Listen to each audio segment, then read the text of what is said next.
Nos jogos desta quinta-feira pela Copa do Mundo foram definidos os grupos E e F da competição, com destaque para a eliminação da sempre tão falada geração belga.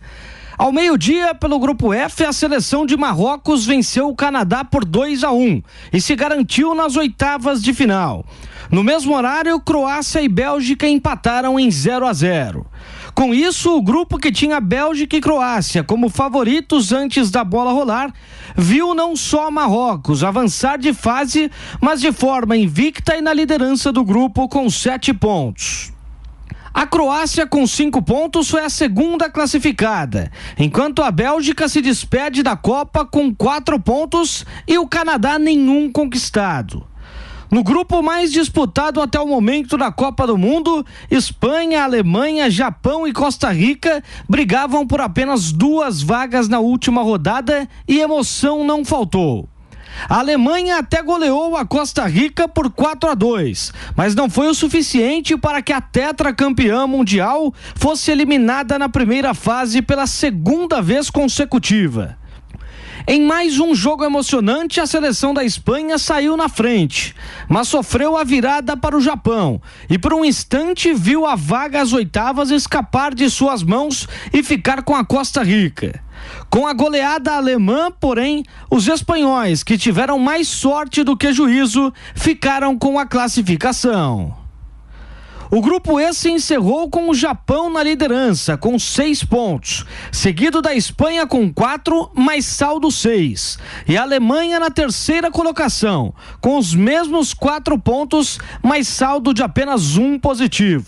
Com apenas 3 pontos conquistados, a Costa Rica se despediu da Copa na lanterna. Com os resultados de hoje, as oitavas de final agora já tem mais 2 confrontos definidos. Na próxima segunda, Japão encara a Croácia ao meio-dia, enquanto no mesmo horário, mas na terça que vem, a seleção de Marrocos encara a Espanha.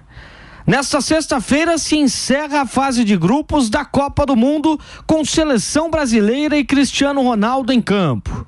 Ao meio-dia, pelo grupo H, acontecem os confrontos entre Coreia do Sul e Portugal e Gana diante do Uruguai. Pelo grupo G, às 4 da tarde, entram em campo Sérvia e Suíça e o Brasil diante de Camarões. Rapidinho, Sono, tá animado com a seleção? Olha, eu estou torcendo para a seleção, mas a Copa não está trazendo toda essa animação não, apesar de uma grande divulgação. Estou torcendo para o Brasil, para Portugal e hoje eu torço cada vez mais para o Japão. O Japão está dando um show de educação, elegância, comportamento, higiene. Parabéns ao Japão. Bom, amanhã é dia de jogo da seleção brasileira na Copa do Mundo. Inclusive o Celso Ardengi preparou para a gente os detalhes, os preparativos para a disputa contra Camarões. Sexta-feira é dia da única pentacampeã do mundo a entrar em campo no Catar. Sextou com S de seleção brasileira. A Canarinho encerra sua participação na fase de grupos no mesmo estádio que estreou e, se tudo der certo, no palco que receberá a final, o Lusail Stadium. Garantido nas oitavas e pensando em preservar os jogadores, o técnico Tite vai mandar a campo uma escalação totalmente alternativa para o duelo contra a seleção de Camarões, que precisa vencer o Brasil e torcer por um tropeço da Suíça para se classificar.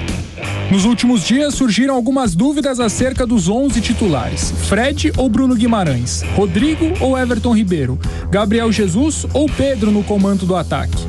Dessas, a escolha que parecia mais óbvia, até pela personalidade que demonstrou na Copa do Mundo até aqui, era o menino da Vila e craque do Real Madrid, Rodrigo.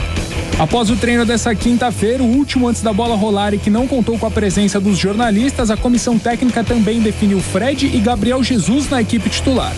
Portanto, o Brasilzão deve ir a campo com Ederson no gol, Dani Alves, Éder Militão, Bremer e Alex Telles formando a linha da defesa, Fabinho como primeiro volante, que vai jogar ao lado de Fred, o segundo volante da seleção brasileira. Rodrigo, que está com moral com o professor Tite, será o responsável por flutuar no meio e armar as jogadas para o trio de ataque formado por Antony Gabriel Jesus e Gabriel Martinelli.